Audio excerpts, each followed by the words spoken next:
오늘 말씀의 제목은 베드로의 가르침이라는 제목을 달았습니다. 이것은 하나님께서 주신 말씀이요 하나님의 마음입니다. 이 하나님의 마음을 베드로 사도를 통하여 기계적으로 그를 사용하셔서 이 말씀을 기록하게 하신 것이 아니라 성령의 감동하심으로 그를 온전히 사로잡으셔서 베드로가 가지고 있는 지식과 배경과 모든 것들을 사용하셔서 하나님의 뜻이 100% 드러나게 하시는 성령의 유기적 영감을 통하여 이 말씀을 우리에게 주셨습니다. 그러니 이것은 하나님의 마음이요 하나님의 뜻이지만 동시에 베드로의 가르침이 이 안에 함께 내포되어 있는 것입니다. 베드로의 가르침, 이것이 어떠한 내용인가 우리가 말씀을 함께 보려고 합니다. 말씀에 먼저 우리가 깊이 들어가기 전에 13절, 14절 말씀을 먼저 우리가 말씀을 보겠습니다. 내가 이 장막에 있을 동안에 너희를 일깨워 생각나게 함이 옳은 줄로 여기노니 이는 우리 주 예수 그리스도께서 내게 지시하신 것 같이 나도 나의 장막을 벗어날 것이 임박한 줄을 알미라 라고 말씀에 기록되고 있는 것을 보게 됩니다. 13절에 이 장막, 14절에 나의 장막을 벗어날 것이 임박한 줄을 알미라 이렇게 이야기를 해요. 이 장막이 어디입니까? 바로 우리의 육신입니다. 육신에서 벗어나는 영이 이 육신과 구별되는, 분리되는 순간 우리는 죽었다라고 표현하는 사망 선고가 내려지게 됩니다. 베드로 사도가 베드로 전서를 기록할 때가 언제인가? 주후 60년에서 64년 이 사이로 봅니다. 그리고 오늘 말씀이 베드로 후서가 기록이 된 그 시기는 66년에서 67년 이 사이로 봐요. 그러니 3년에서 거의 5년 사이에 전서와 후서가 기록되게 됩니다. 베드로가 60년 주후 60년 이후에 와서 이 말씀을 기록하는 거예요.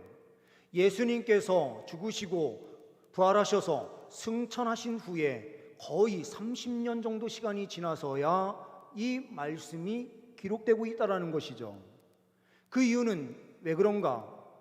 예수님께서 자기가 살아있을 때에, 베드로가 살아있는 그 때에 주님께서 오실 것이다 라고 하는 이 확신을 가지고 있었던 거예요. 그런데 이제 자기의 죽음이 임박해 오는 것을 알게 돼요.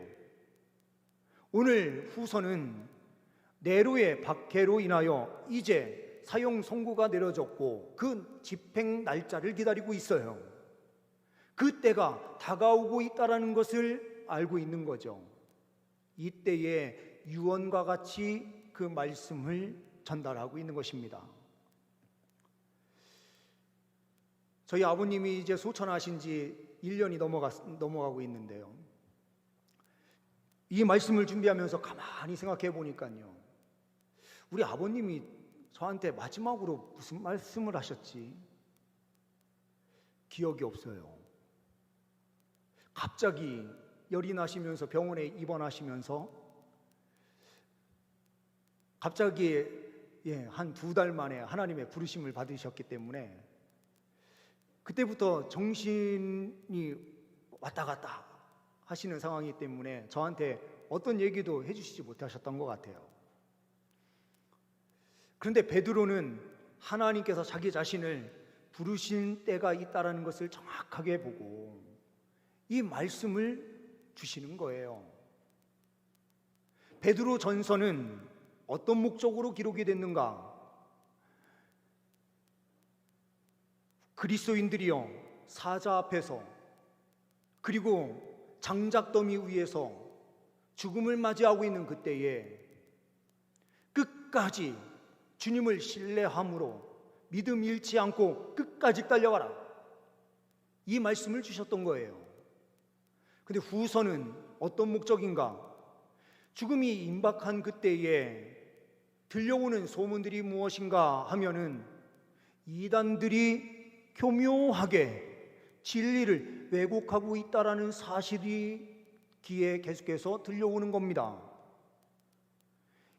우리가 읽은 말씀은 1장이지만 2장, 3장의 핵심 내용은 바로 이 이단 사상에 대하여 어떻게 우리가 대처할 것인가, 이것을 선포하는 내용이 뒤에 있는 말씀이요, 3장에서 결국에는 재림하실 주님, 우리가 저 천국에 들어가게 될 그 날을 이야기하는 내용으로 이 3장 내용까지 기록되고 있는 것을 우리는 보게 돼요.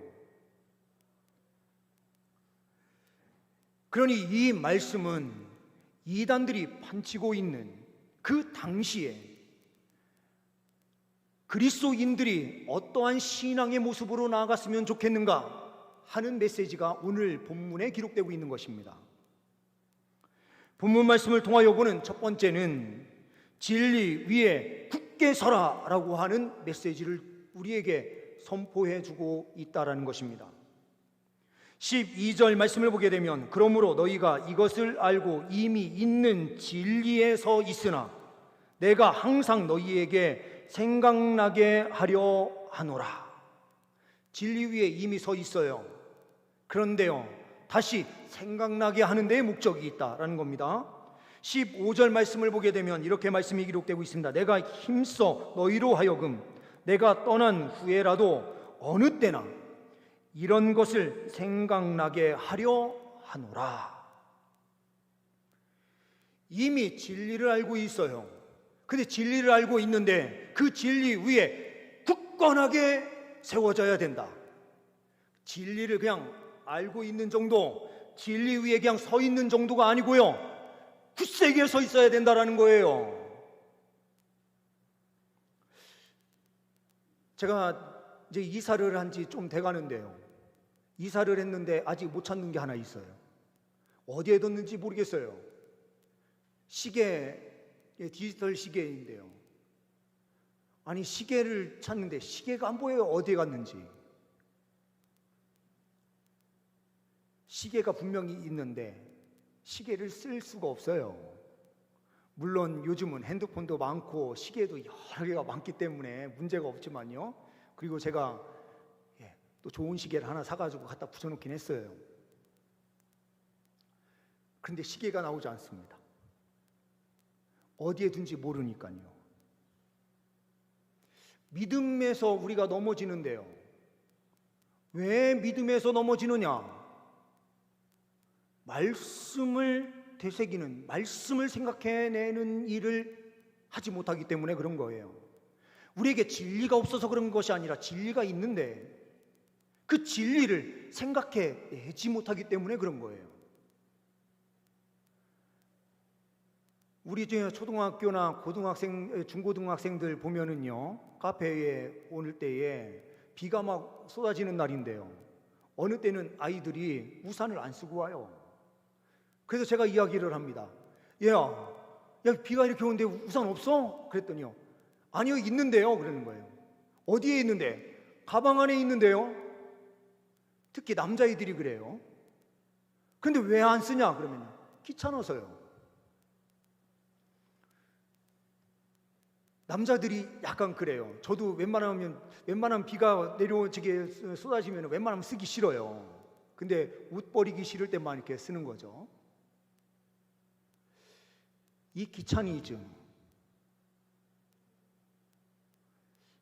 우리가요, 믿음에서 쓰러지는 자리가 어떤 자리냐?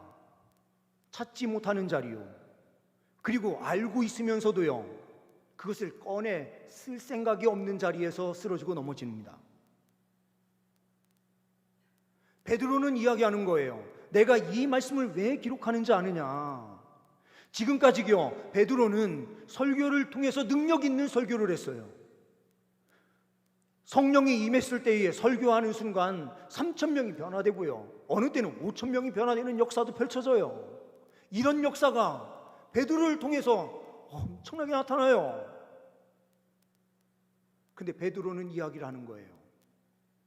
다시 생각하게 하기 위해서는요, 말씀을 기록하는 방식이 필요했던 겁니다.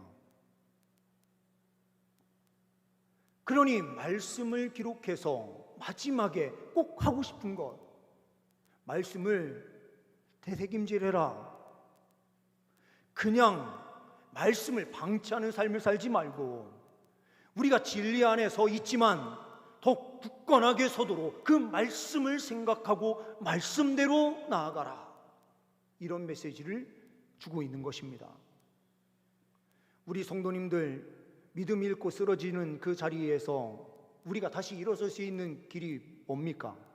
하나님 말씀을요, 다시 기억해내고 그 말씀 부여잡을 때에 우리는 일어설 수 있습니다.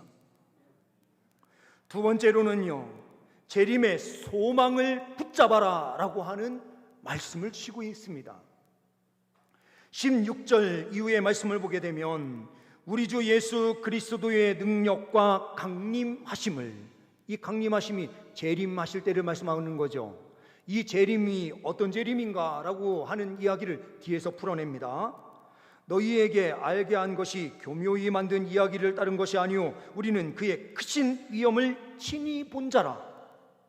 지극히 큰 영광 중에서 이러한 소리가 그에게 나기를 이는 내 사랑하는 아들이요 내 기뻐하는 자라 하실 때에 그가 하나님 아버지께 존귀와 영광을 받으셨느니라.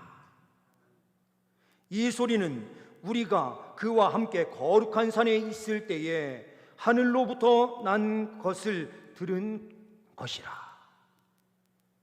이 사건이 언제 있었던 사건이에요? 우리가 이렇게 이야기를 하죠. 변화산 사건. 예수님이요, 존귀와 영광을 입으셔서 얼굴이요 해같이 빛나고요, 입으셨던 옷이 빨래한 옷같이 하얗게 보였다, 이렇게 표현을 하고 있어요. 이때가 언제를 보여주고 있는 것이냐? 베드로가요 성령의 은혜를 입은 다음에 베드로가 깨닫게 되는 거예요. 아, 그때 예수님께서 나와 야고보, 요한을 데리고 우리 예수님과 함께 세 제자가 함께 거룩한 산에 올라갔지. 그 거룩한 곳이 어디입니까? 산 이름이 명확하게 나오지 않아요. 그런데 주님께서 계신 곳이 거룩한 산이에요. 하나님의 임재가 있었던 곳이 거룩한 산이에요. 우리가 거룩한 자리가 어느 자리인가? 하나님과 함께하는 자리가 거룩한 자리예요. 하나님 바깥에 있는 자리는 악한 자리이고 우리가 넘어지는 자리이지만 하나님과 함께하는 자리는 늘 거룩한 자리예요. 거룩한 산에 있을 때에 우리는 이것을 직접 눈으로 목격했다. 그리스도인들의 책임은 뭐냐? 우리가 직접적으로 만난 하나님을 증거하는 삶이에요. 베드로가요 직접 목격한 것을 전하면서 능력 있는 사도가 된 거예요. 우리의 그 책임 늘 기억해야 합니다. 그런데 이 본문의 내용은 어느 때를 이야기하는 것입니까? 예수님께서 강림하시는 날, 그리스도의 영광, 이 영광은 온 세상을 심판하시는 그날, 그 능력을 가지시고요, 재판관이 등단할 때예요, 재판석에 올라올 때예요, 모든 사람들이 다 기립해가지고요 그 위엄을 분명하게 보게 해요. 예수님께서 재림하시는 그날에요 능력으로 나타나시는데요, 심판주로 이 세상을 심판하시러 오시는 그 주님이요 얼마나 큰 능력으로 오시는지, 그러면서 강림하시는 것을 보게 한다, 이렇게 표현해요.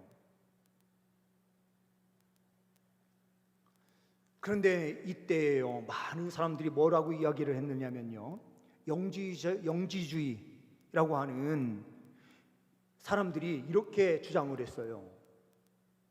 구원은 영만 구원을 받아. 육체는 악한 것이기 때문에, 물질이기 때문에 구원받지 못해. 구원받는 거는 깨끗한 영, 그리고 불멸의 존재인 영만 구원받는 거지. 육신은 땅으로 돌아가 사라지는 것이고 물질은 저급한 것이기 때문에 구원받을 수 없어. 이렇게 이야기를 했어요. 문제는 이게 뭐냐? 예수님의 부활의 그 몸이 어떤 몸이셨느냐라는 거죠. 예수님께서 부활하셨는데요, 예수님은 영으로만 계셨던 것이 아니라 사람들이 만져볼 수 있는 몸이셨어요. 이 창 자국에, 그리고 손에 한번 만져봐라 이렇게 말씀하신 것은요, 육신이 진짜 있는 몸으로 살아나셨기 때문에 그렇게 말씀하신 거죠. 그러면요, 이 논리를 따라서 보게 되면은요, 영지주의자들의 이 말이 예수님의 부활을요, 어떻게 보면 부정하는 것과 똑같아요. 영만 부활하신 거지 그 몸은 진짜 몸이 아니었어, 이렇게 이야기를 해요. 그랬더니요, 베드로가 이야기를 합니다. 아니야, 내가 그 거룩한 산에서 주님의 몸을 직접 봤어. 그리고 주님께서 부활하신 후에 40일 동안 이 땅에 계시면서 우리에게 친히 하나님 나라의 일에 대하여 말씀하실 때에 나는 예수님을 직접 봤어. 변화산 사건과 예수님의 부활하신 그 몸이 지금 보니 같은 몸이시더라. 주님께서 다시 오실 날에 대하여 우리에게 분명하게 보게 하셨는데 그 몸은 영과 육이 다 구원받는 것이더라. 영지주의자들은요, 이런 논리를 통해 이런 것을 부정하면서요, 꾸며낸 이야기야. 영만 구원받는 거야. 영만 구원받는 거니 육신이 어떤 삶을 살든지 상관이 없어. 왜냐하면 육신은 다 사라지고 영만 구원받는 것이기 때문에 육체의 삶은 악으로 가득한 세상을 살든 어떠한 삶을 살든 관계없어. 다 사라지고 끝나는 것이니까. 그러면서요, 교회에 와서 예배를 드리고 세상의 방식대로 고린도 교회의 말씀대로요, 세상에 나아가서는요, 우상 숭배하고 세상 사람들과 똑같이 음행을 저지르면서요, 방탕한 생활을 해요. 육신은 어차피 구원받는 게 아니라 영만 구원받는 거니 육신은 아무렇게나 살아도 돼요.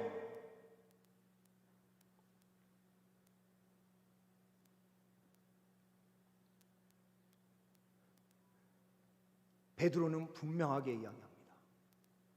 아니다. 주님께서 우리를 구원하시는데 영과 육을 다 구원하신다.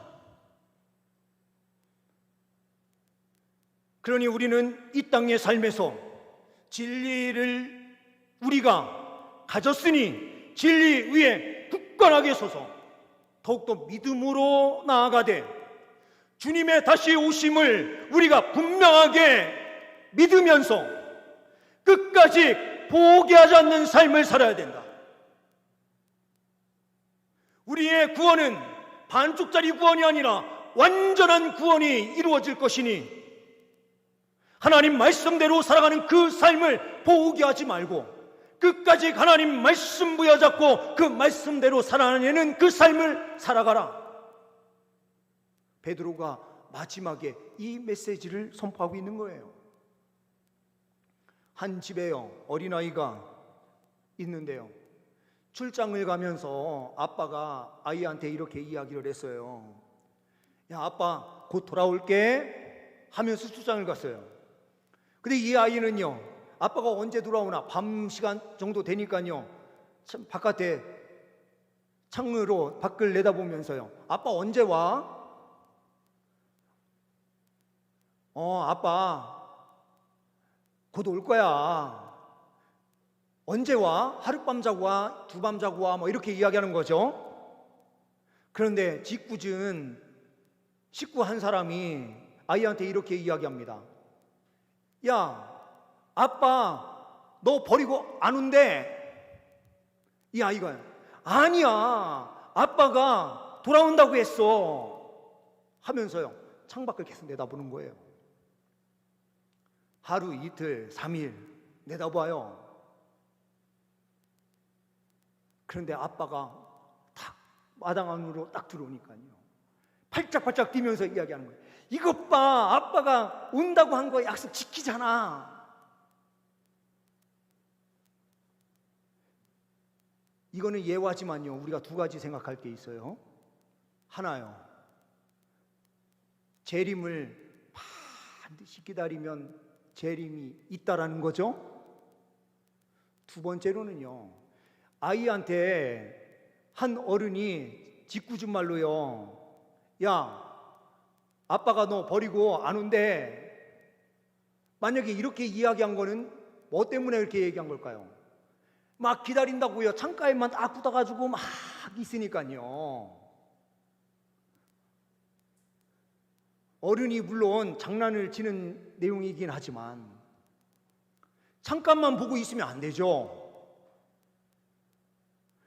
아빠가 돌아올 때까지 이 아이는요 건강하게 잘 있어야 돼요. 우리의 재림도 마찬가지예요. 주님께서 다시 오신다는 약속을 반드시 지키실 거예요. 그러니 우리의 소망은 늘 하늘에 두고 나아가야 돼요. 동시에 우리는 이 땅의 삶에서도요 성실하게 하나님 말씀대로 살아가는 삶이 있을 때에 하나님의 은혜를 더 크게 누리게 되는 것입니다. 세 번째로는 말씀을 등불로 삼아라 라는 명령을 주고 있습니다. 19절부터 21절의 말씀입니다.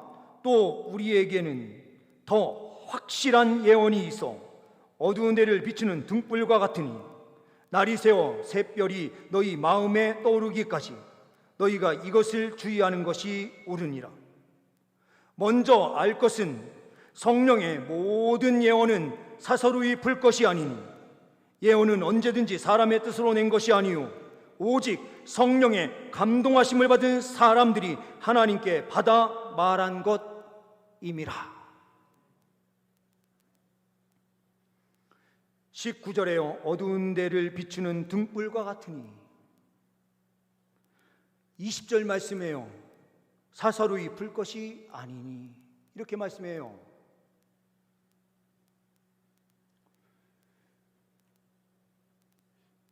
기준이 있는 것처럼 보이지만 기준이 없는 두 가지가 있어요. 물론 여러 가지가 그런 경우들이 속할 수 있는데요. 첫 번째는 소리예요.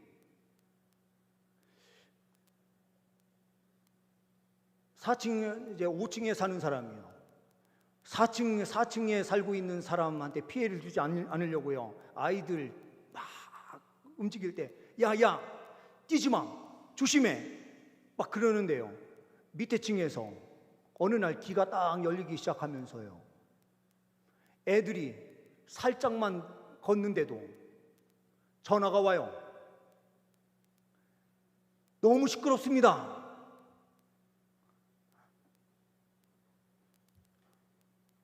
저희 막내 동생이 아파트에 살다가 강화도 쪽에 강화 쪽으로 일반 주택을 사가지고 그냥 갔거든요. 그 이유가 밑에 층에 아주 친한 언니가 살았어요. 아주 둘 잘 아는, 원래 잘 아는 사이예요. 잘 아는 사람 2층으로 아파트를 사서 이사를 갔는데 밑에 층에서요 계속해서 연락이 오는 거예요. 근데 애들이 아무것도 안 했는데 연락이 와요. 그래서 도저히 안 되겠다 해서 이사를 갔어요. 이 소리는요 사람에 따라서 다 그 민감도가 달라요. 그래서 기준이 있는 것처럼 보여도 기준이 없어요. 위에서 애들이 얼마만큼 뛰어노는지 누가 와서 이야기를 하면요 그거는 어떻게 할 수 없는 일이 돼버려요. 또 하나는요 성령에 관련된 것이 그래요. 성령 충만하냐, 성령 충만하지 못하냐, 이게 기준이 있는 것처럼 보이는데 기준이 없어요. 물론 명확한 기준은 있어요. 하나님의 말씀이죠. 근데 오늘 말씀에 어두운 데를 비추는 등불과 같으니라고 되어 있어서요, 말씀이 등불이다, 우리는 얼마든지 이야기하는데, 아니 말씀이 등불인 게 그 삶이 도대체 어떤 삶입니까? 누가 질문을 하신다고 그러면 이거는 정말 쉽지 않아요. 그러니 두 가지는요, 어떻게 보면 소리와 관련된 것과, 그리고요 성령 충만이라고 하는 이것은 진짜 기준이 있는 것처럼 보이는데 기준이 없어요.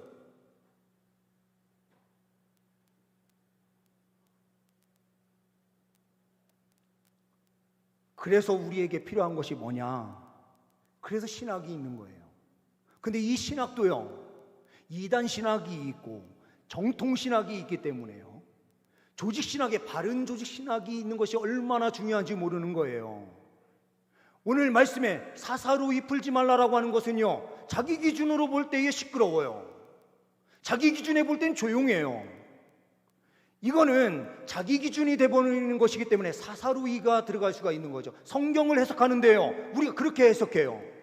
어느 때는요, 남한테 적용할 때는 엄격하게 적용하면서 나한테 적용할 때는요, 얼마나 여유를 가지고요, 아유 사람은 다 그럴 수 있지, 이렇게 말씀을 적용하는 순간 그 문제가 발생할 수 있는 거예요.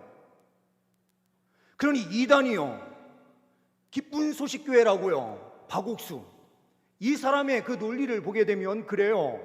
아니 누가 구원받았는지 받지 않았는지 어떻게 알 수 있느냐? 자기가 딱 보면 안다는 거예요. 그래서 이 박옥수가요, 구원받은 사람, 구원받지 못한 사람 딱 나누는 순간 구원받은 사람과 구원받지 않은 사람이 결정돼요. 이단들의 특징이요, 다 그래요. 신천지도 한번 보세요. 구원받은 사람, 구원받지 않은 사람 누가 결정해요? 이만희가 결정하죠. 신인데요. 이단들의 특징이 다 그래요.